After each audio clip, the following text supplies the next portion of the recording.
Welcome to Age Better Resources, exploring options and strategies to better navigate some of the changes, the challenges, and the gifts that can come with aging and later life. I'm Kathy Clinton, your host, and today I'm excited to be talking to Caryn Becker with the Cutting Edge Realtors in Colorado Springs. Caryn has a wealth of experience in real estate and also a demonstrated heart for working with the older population, both in her professional capacity and as a volunteer and sponsor of some of the organizations in our area.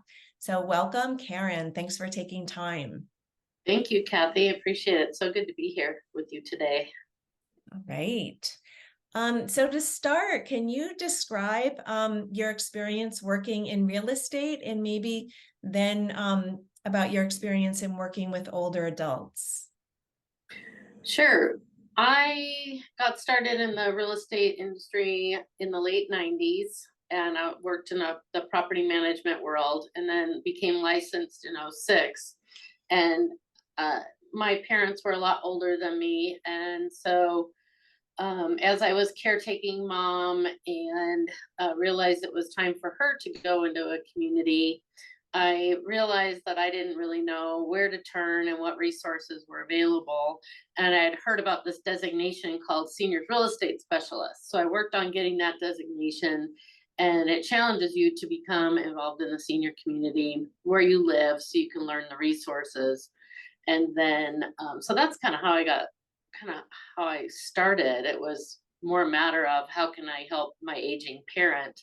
And then I realized that because my parents were so much older than me, that a lot of people in my life were seniors. And so I was able to help them as I was helping my mom. So it was just a natural growth from there. Mm-hmm. Sorry about all the alarms in the background. That's okay. You're at work, so not a problem.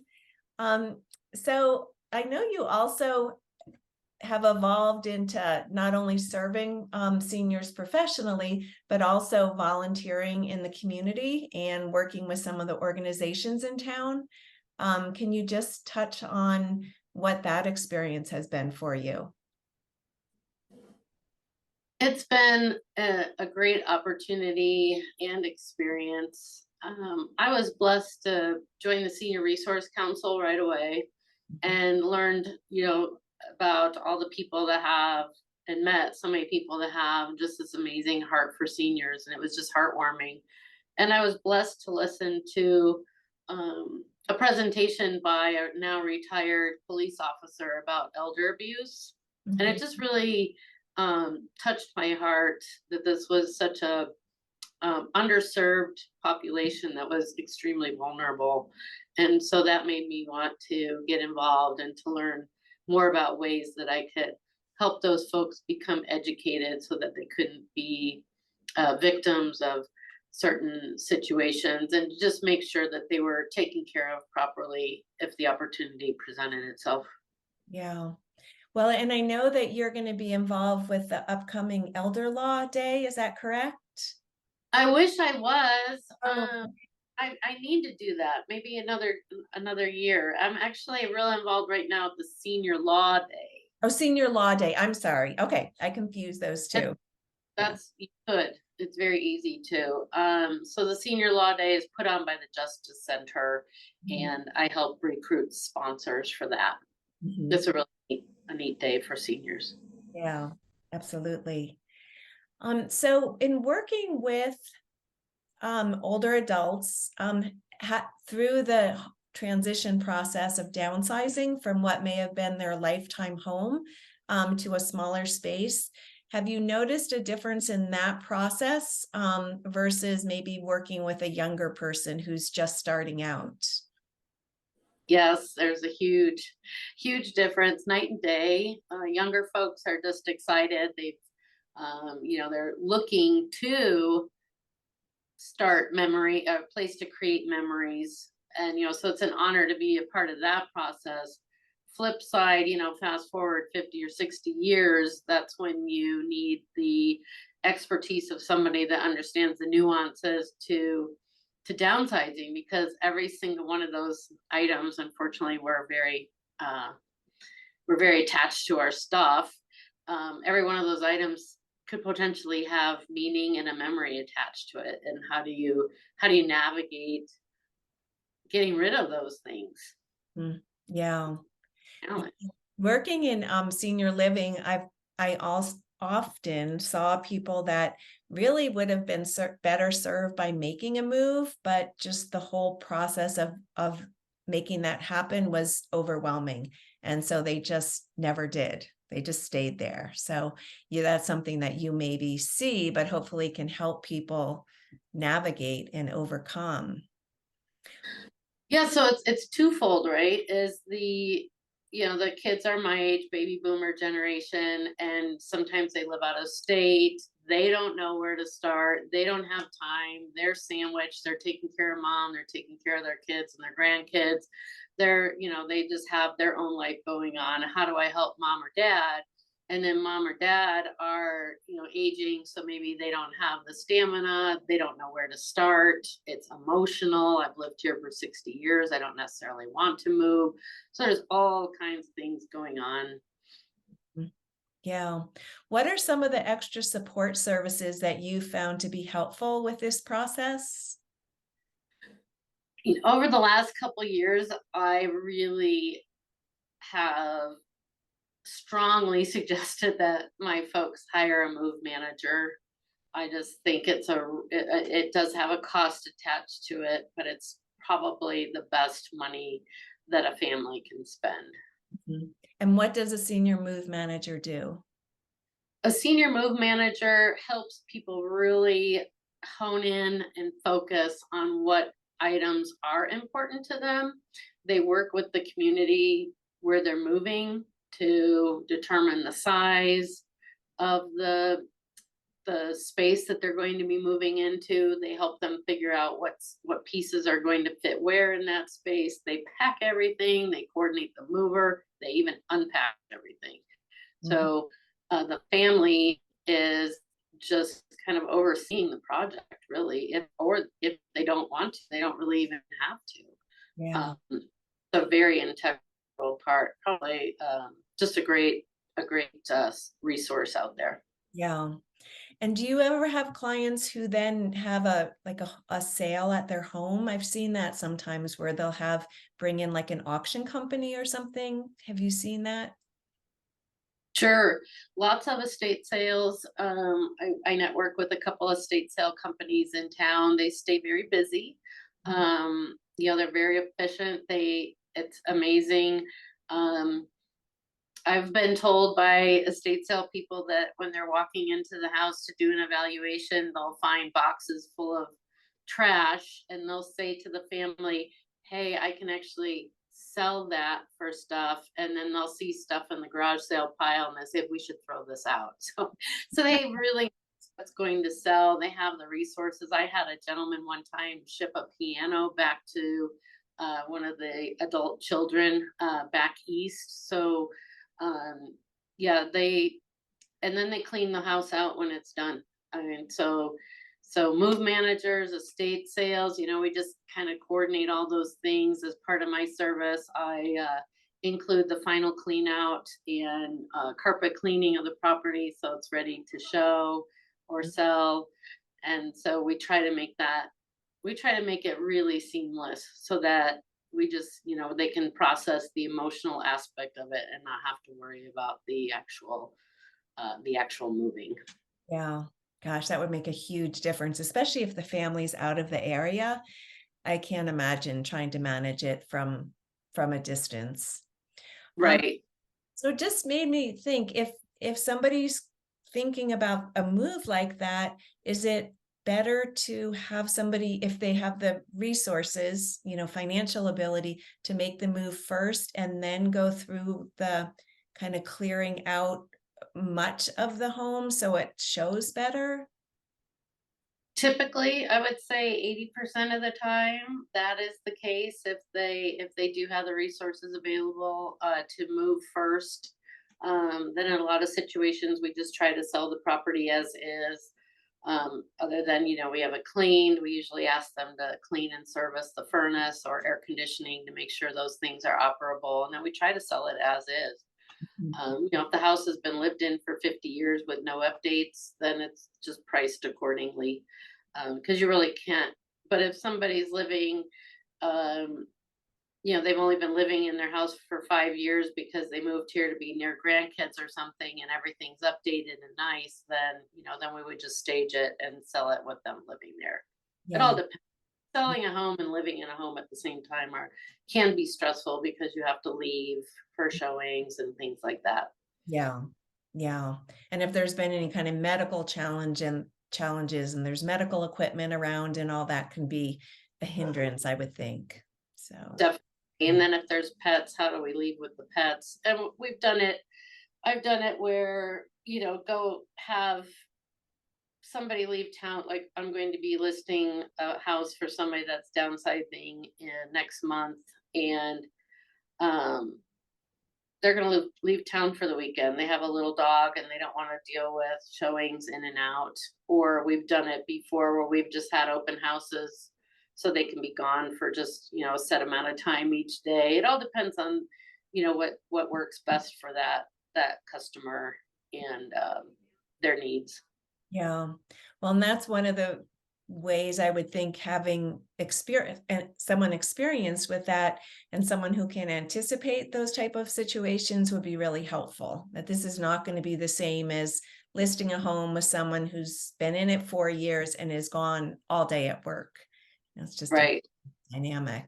Yeah. It's a different dynamic. And it's such an honor to help people on this journey, but it, it's definitely, I think it's to the customer's benefit or the home seller's benefit to use somebody that has expertise in that area than to just hire somebody's cousin. Mhm. Yeah. Yeah, and that brings up another question, just in general, from based on your experience in the field, what are some important qualities that somebody should look for if they're looking to hire somebody? Obviously, someone with the experience and designation is ideal. Are there other kind of general qualities you'd recommend? You want to make sure you get along with them. Yeah. um, Downsizing because you're going to spend a lot of time together. Like, I just closed a transaction a couple weeks ago where we started working. It's June right now of 2023. We started working together in December. And at the closing table, I asked them, I said, if you had to do it all over again, would you start in December again? Or do you think that was too long or too short? She said, nope, 6 months was the sweet spot.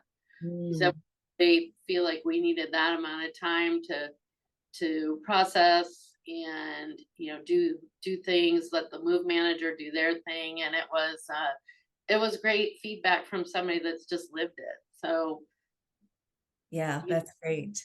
and I think sometimes people wait till it's too late, but yeah, so sorry, I digress. You want to No. make sure you get along with because you're going to spend time with that person and be on the phone with them a lot. Mhm, You want to make sure it's somebody that you trust.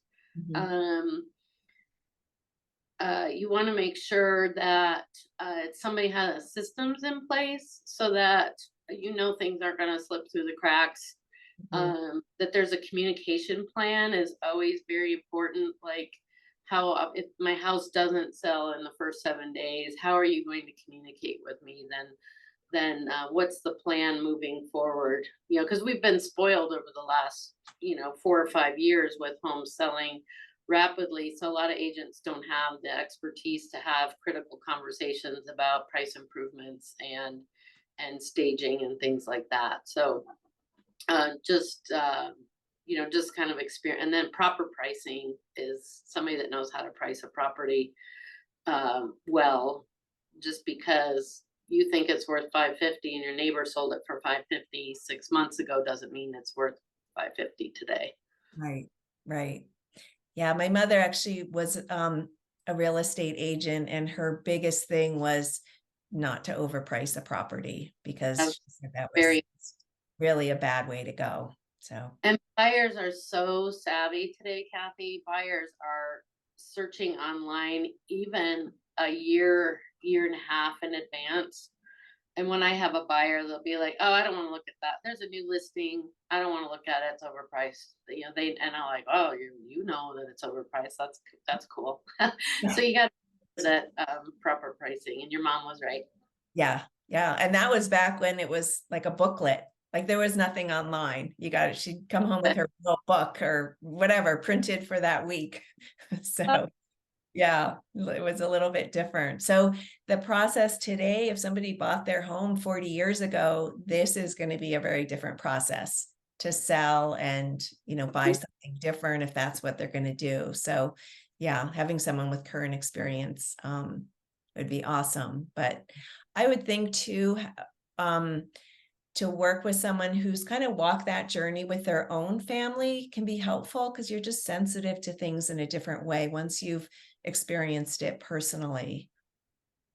I would agree 100%. So for any, generically, any seller or buyer, you want the things that I discussed earlier. But in a situation with a senior that's downsizing, I would just highly recommend that they talk to somebody that has that SRES designation and has experience in that field, just because there are so many nuances and just the emotional factor. Yeah. Yeah. A lot Yeah. of people actually would. Patience, right? And I'm sorry, what, Kathy? Having patience with people to just kind of be with them if they need a little bit more time, not try and push or rush, but just honor that. So, Right. yeah. Yeah, again, I know from drawing on my experience in senior living, sometimes it's, somebody can really take a year to really get prepared to make a move because it's a big decision. And so the balance is how to encourage them if it's going to be the best thing for them without pushing them. So I would imagine you walk that line quite a bit. Yeah, I have to be very careful on that because I don't want anyone, because sometimes, especially if there's a sibling that's out of state, they don't feel like they have the control that they would love to have if they were here. So sometimes they're a little bit suspect as to what everybody else's motives are because they don't see us face to face and they don't know that we're looking out for their parents' best interest. Mhm. Yeah. Sure, you saw that in your Oh, business. yeah, absolutely. Lots of different dynamics happening. And I still, I see that now in my current business that there's family members spread out all over. Even if they're all here, everybody can have a different opinion and idea about what's best. So, Right? and sometimes they forget to consult the older adult whose home it is.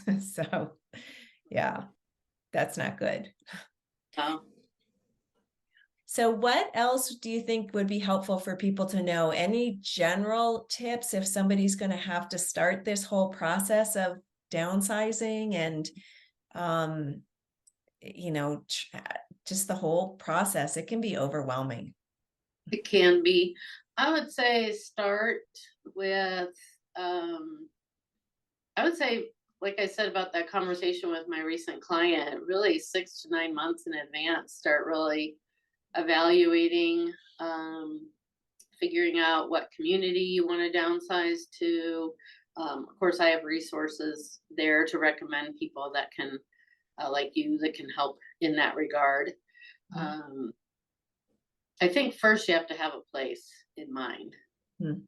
And then from there, I think everything else, it kind of falls into place. Then I think the next step should be realtor first, then place second. But those two are either one or two or tied for first or something like that, because you've got to make sure it's a community you're comfortable with and then a realtor you're comfortable with.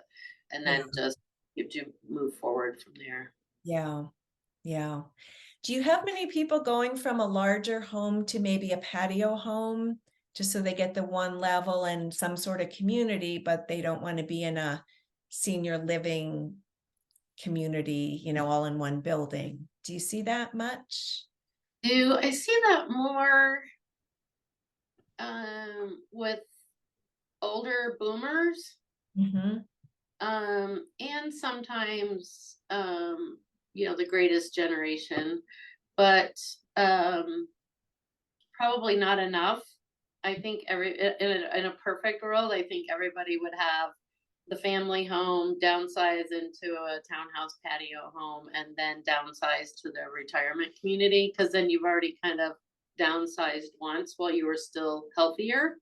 Mhm. Um, I'm working with a gentleman right now. Unfortunately, he lives on 10 acres in Black Forest, so he doesn't want to live on a busy street. Trying to find him something here, because I tell people, like, a lot of those communities are infill, Yeah, right? Like they're intersection, and so it was either going to be a gas station or patio homes. So right. Yes. Yeah. Hard to get that out in, yeah, yeah. on property. So what's nice about that is, um closer to city center, they're closer to shopping, those types of things. And those folks, the neighbors, just become tight. Yes. Yeah. They just and sometimes they get frustrated by the HOA and things like that, but for the most part, those people become friends for life. Yeah. Yeah. That's a huge piece. I know you and I have talked about that real true benefit of making that kind of move, whether it's to a senior living facility community or like a patio home community where you've got those built-in relationships. Mhm. It's so much easier to see people, and then you've got some extra help if you need it, just little things. So if you're under the weather, your neighbor may pop by and check on you, things that are not going to happen if you're probably not going to happen if you're on 10 acres and nobody's too close by. Plus, it gets harder to get out, and go see people yourself. Right. And we call it lock and leave, so they can, if their kids or their grandkids live out of state, they can just lock up and go. And there's the trash removals provided, the lawn service is provided, snow removals provided. So yeah, if it's within their budget, I always think it's a great idea to have the middle step. Yeah, yeah, that makes sense.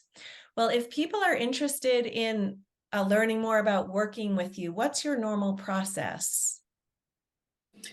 Well, I typically just visit with somebody over the phone, find out a little bit about their house, of course, or what it is they're where they're currently living. Um, I ask them. I typically prefer to meet in person, so especially now that we don't have as many concerns about COVID. I know they're still lingering, but I always prefer to meet in person and just it can actually be an hour to 2 hour appointment, depending on how many questions, if they've ever done the process before, how long it's been since they've done the process, and that type of thing, how many family members are present. So a lot of that depends. But yeah, we start out with the phone call and then meet in person from there. Mhm. Okay, good, good. And is it best for people to call you directly or to reach out through your website? What's the easiest way to communicate? Phone calls great, or emails okay too. And do you want me to read those off or? Yeah, why don't you do that and then I'll post them in the notes, but in case someone's just listening, if you could do that, that'd be great. So phone number is 719-233-2489. And then my name is spelled Caryn, and it's Karen at KarynBecker.com. Perfect. And again, I'll put the that information in the notes. So, well, I really appreciate you taking time today to talk about all this. And I guess my last question would just be if there's one last thought or any kind of recommendation you might make that just, has come to you as we're talking, go for it. Well, I think you know how I feel about this is I feel like people should consider this move sooner rather than later. I Mhm. feel like it's important for folks to do this while they're still healthy and spry, and they're in um, the stages of life where they're still wanting to do community activities and do group activities and just get involved and meet new people and things like that. I feel like sometimes if people wait too long, their health deteriorates and then they start to feel isolated, and isolated is not very healthy for our adult population. Yeah, yeah, yeah. I can't agree more. I just think looking for a way to really elevate your life rather than just kind of hanging out isolated by yourself. And it could be someone in their home has friends and family and a lot of community engagement. You don't have to be in a set community for that, but if you no longer have that, then or it's not a safe setting given whatever your current situation is or maybe soon, then yeah, looking at a move is, as hard as it is really important. So yeah, I agree with you on that one. So Yeah, received a phone call from a gentleman about a month or so ago, and he says, "Well, we've been talking for a couple years," and he said, "Well, I think I'm going to give up my car keys." And he said, "So I'm probably going to be getting a little bit more serious about talking to you." And I think that was, I'm just humbled by the fact that he had that self awareness mm, and just knows that if I'm not driving, then maybe that now might be the time for me to downsize because I'm going to become isolated. I'm going to have to rely on my adult children for my entertainment. Maybe that's not the best way to go. yeah, yeah, it really shrinks your world. So, well, good. Well, I hope you can help him find both sell his place and find a great spot. So, well, good. Well, thank you again. I appreciate your time, and I'll put your contact information in the show notes. And that way, if people want to reach out to you directly, they can do that. Thanks so much, Kathy. You have a great day. You too. Take care.